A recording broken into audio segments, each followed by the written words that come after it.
You know where?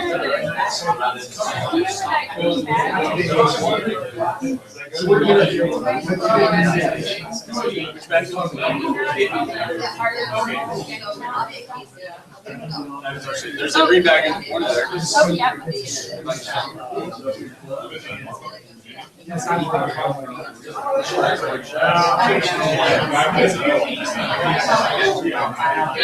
Yeah, you want to do that?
I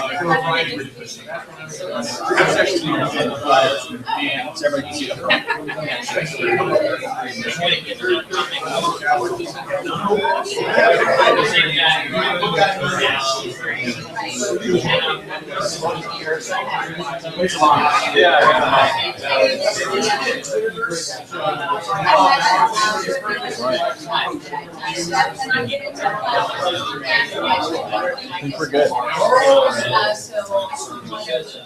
Are you going to use Twitter ball or Yeah, if you want.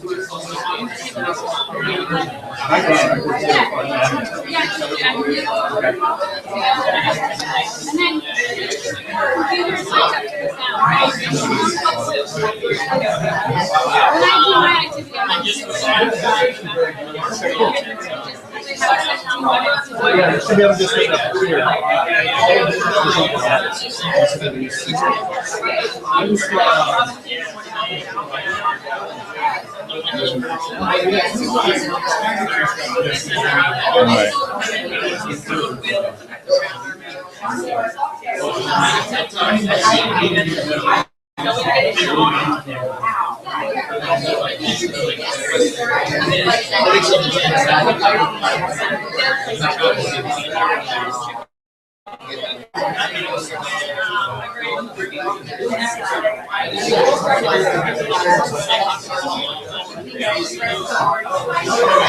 Is there anything that I can do during while this is going off? Or?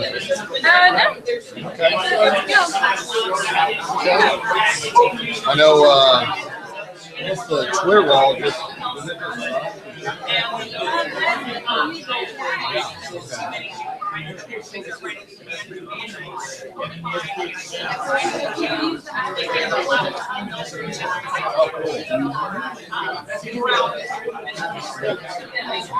I just zoomed in.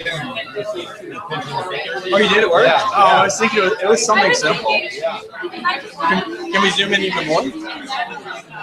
Well, you won't be able to see all the words. But it might. It won't. Oh, it doesn't? No. It's just like, I think the zooming in on a pic, you know, like you want to look at somebody's eyeball. So that's what it does. Okay, no worries. All right, there we go. We're out of coffee. I don't know if that. You're out of coffee? We asked for it. Well, no, but we can try and make it. Okay. Yes. Okay. So the link's on Twitter right now. That's it right there. So if we can share it, email it. Yeah. I'll blast it on the Facebook. Oh yeah. Yeah, I tested on my phone, so we're good to go.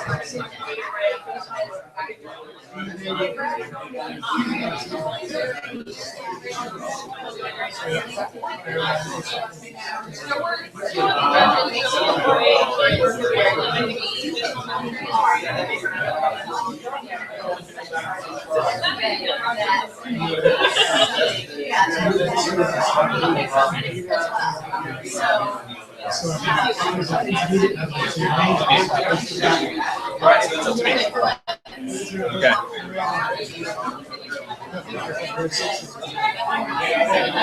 All right, guys, can I just have like 1 moment of silence real quick? I need 30 seconds of silence, everybody, please. All right, I just want to say hi to everybody out there in Twitter land. Let us know when you hear me say this, and then we're going to start, okay? Thank you. All right, you're good.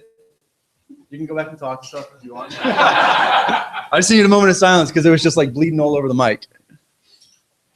So this is being broadcast live through YouTube, and we also have people following on Twitter. So today's going out much farther than Independence, Missouri.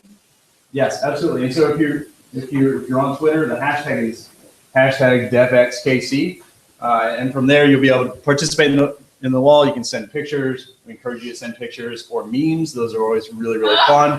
That's my favorite part of Def in Chicago was the meme wars that Hyper would get into. And then please share the link out there. I think we got a few people doing it.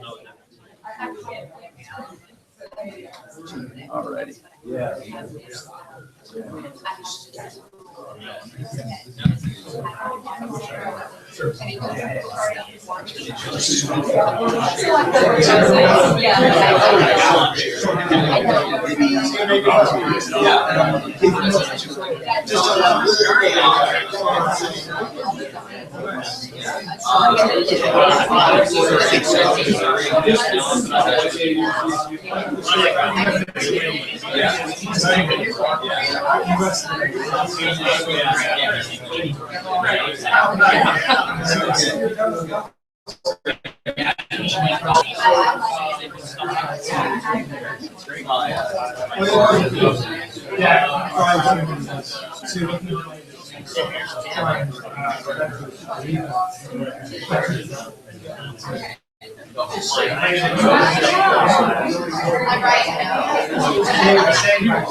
What's that? All right. All right, hey everybody. This one is not a test. This is actually the opening of the event. So if I don't know if we've got anybody out there trying to squeeze a little bit more coffee out of those buckets. We're gonna make some more coffee. Okay, great. And do we have everybody? Is anybody out in the hallways and missing?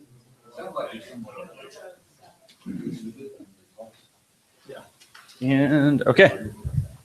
All right. So hey, morning everybody. Welcome to DEFxKC. If you weren't at the event last night, it was fantastic. We actually had 31 people there. We had 10 people that hadn't even registered before. So that was just great. They showed up to the social and participated. But today's the stake. This is where we get an opportunity to really interact with each other, to share ideas, and to hear some great speakers today. So I get to kick it off, just kind of put us all in the mood. First of all, let's make sure I get this. Okay, some basic admin notes. Bathrooms are out in the hallway. Food and snacks are in there if you didn't get any this morning. We do have the Twitter wall set up. Use the hashtag DEFxKC, and it'll populate as the day goes on. And then people from the outside will be able to interact. So if you're out there, please, feel free to share all the memes, thoughts, questions for the speakers, and we'll make sure we get them up here. Okay. Second of all is the audience. So this is really about you guys. This is less about who's up here behind the podium. It's an opportunity for you guys to interact with each other, share ideas, and then build something that continues on after this. The third thing, we've talked about the Twitter wall, and the last is a schedule. So we started registration this morning. We're now at the opening event. This morning we have Mary and Daria after me, and then Brigadier General Burleson, Don Vandergriff, and then we'll move to a hosted lunch. Alrighty. First thing I just want to kind of talk to you about is the DEF Agora. So this event is the main event for the Kansas City area, but it's not the only event that we have. The DEF Agora is a local version of DEF. It happens over cocktails at a local bar or restaurant within Leavenworth itself. And if you notice on your tables, there are little note cards in there. What we like to do is have a topic that we can post ahead of time, and then we can get together and share ideas on that topic. So if you have an idea for that you'd like to see discussed at a DEF Agora or something that you want to talk about, go ahead and write it on that note card. And then we have a nice little box up here called the Agora Idea Box, the light bulb, and the Good Idea Fairy. So throughout the day, and you get an idea, just go ahead and post it in this box, and then that'll become pretty much the schedule for what we share in Leavenworth in the future.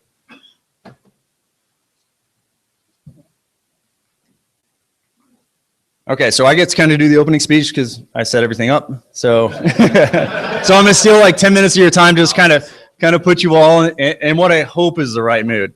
So, what are we all here for? I've kind of run through that a little bit, but I think bigger is, what are you here for? What do you hope to get out of this? As much as it is about the community, it's also about the individuals and improving them so that way they can go off and do great things in the future. And so as I started to think about this, I decided to look to the classics for inspiration, for getting us in the right mood. So South Park, I think a lot of people out there understand it. Let's see this real quick. Don't worry, it's good. All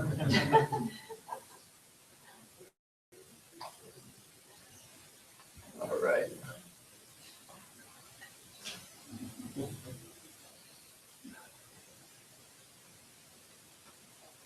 This is where all our work is done. So what are you going to do with all these underpants that you steal? Collecting underpants is just phase one. Phase one, collect underpants. So what's phase two? Hey, what's phase two? Phase one, we collect underpants. Yeah, but what about phase two? Well, phase three is profit. Get it? I don't get it. You see, phase one, collect underpants. Phase two, phase three is profit. I get it. I don't that.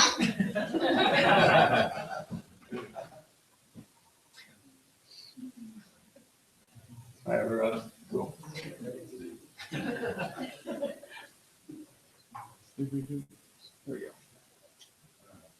Okay, so we're not here to be the underpants gnomes. We're not here to to just hopefully create major success without having to do any of the work associated with it. So phase one is the underpants, and what I like to think of that is that's potential. That is the experience that you guys have. It is the knowledge that you bring, and it's also the ideas that you have. And overall, here is an opportunity to take that potential and start building relationships. Phase three, which is profit, I like to talk about it in terms of results. One of the big themes here at DEF is not just talking for the sake of talking, having a bunch of good ideas that go nowhere. What we want to do is we want to create something that's, we want to create products or we want to create articles, businesses, but in general, what we want to do is we want to change the way that we do things currently. That's why we're here. So what about phase two? And that's really what we're here for. It gets to the how. It is, how are you going to take all this potential that you brought here today, your time, your effort, your 10 to 20 to 30 years of experience in this world, build relationships, and then hopefully go off and create the change that we want in our community. So with that, I'm actually done. So you get to decide, how you're going to turn your underpants into profit, or turn your potential into results. So with that, I'm going to pass this off to Daria, one of my teammates here, that's helped make DEFxKC possible. And get out of your way. All right. Cool. I don't have any slides. Well, it's because you're not in the Army. That's right. Okay, actually, I'm going to speak a few minutes later. I just wanted to say good morning and thank you to everyone who's come here today, near and far. This is really exciting. A few months ago, I came to Mary, who's the director of the White House Decision Center, and I was teaching a class. I teach at the University of Foreign Military and Cultural Studies up at Fort Leavenworth. So we are considered the disruptive school, I guess, at Fort Leavenworth. We turn out alternative analysts. We turn out people who want to ask better questions. I think the biggest outcome I can ask for of my students is they graduate with better questions and they want to know why. And those two things are really important to me. I'm a field anthropologist at heart. I'm not in the Army, but I've served alongside with the Navy, the Marines, the Army, the Air Force. I spent about a year at sea on different ships, in Afghanistan for about a year. So I understand your culture, I understand your world, and I want to be a part of the change from within. I'm going to hand it off to Mary right now. She's going to talk a little bit about the White House Decision Center and the legacy of President Truman, because he was a real disruptive thinker as well, and she has quite a few things to share with you that you may not have known about him, and the evolution of this very special space that we're in today. And also, let's give her a round of applause because she made this location possible, and I'll let you take it away.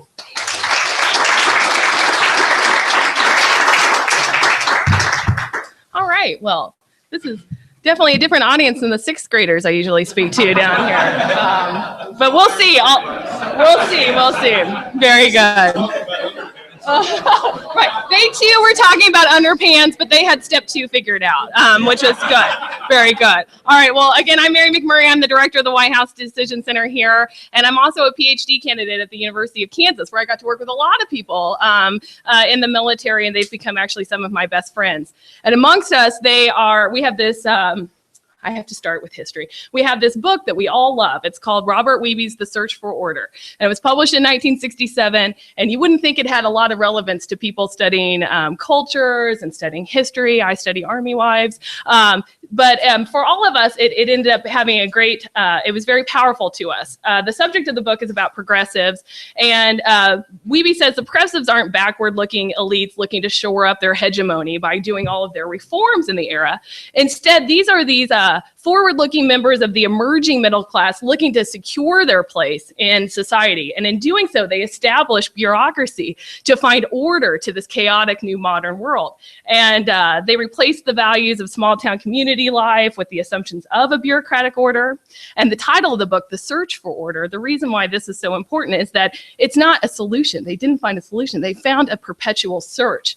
And in doing this perpetual search, it's a continuous management of society. And so for all of us, this book that's reviewed as chilling becomes very important to us. It's chilling because the bureaucratic order that Weeby's progressives ushered in only ends with, it's all about establishing order and control. And because bureaucracy's job is to manage the system and manage the problems, it neutralizes the unexpected. That's what it's set to do. And sometimes that results in tunnel vision or a lack of creative future possibilities. Sometimes of the solutions getting gobbled up in the bureaucratic system.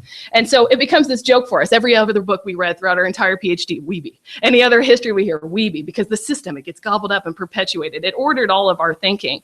And so when Daria asked me to participate in this and speak to you all a little bit, I couldn't be more thrilled because this very book is so at the heart of almost everything I studied. And I see you all as the anti-Weebians. You know, we always say Weeby wobbles, but he won't fall down. You all might actually get it to fall down a little bit by reordering the system. And I also was thrilled to come here and speak to you all because Truman is such a fascinating topic for me, but I hadn't thought of him as a system disruptor until I had the opportunity to write this speech that hopefully doesn't flop. So we will see how that goes. When I started to think about it and speak to Truman's grandson and some other people about, some historians about Truman changing the system, I started to realize that he actually had been challenging the system most of his life. When he was a young man, he wanted to go to West Point actually, and he passed the test with flying colors. He should have been able to get in, but he was blind as a bat and he couldn't pass the eye exam, so he can't serve. I'm an guard. I can get in. I can do it. So what he does is he goes into the office.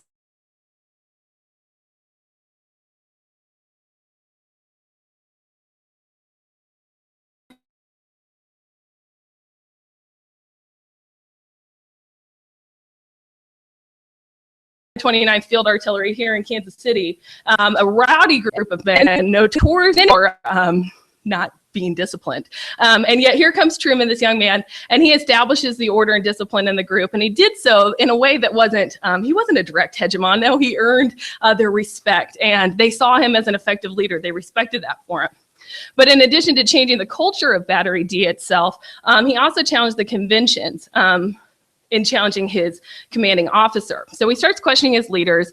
They're in 1918, they're in World War I, and they're on the march to the rain-soaked march to the Argonne Forest, one of the largest military actions in history up until that point. And Captain Truman found himself in this risky situation.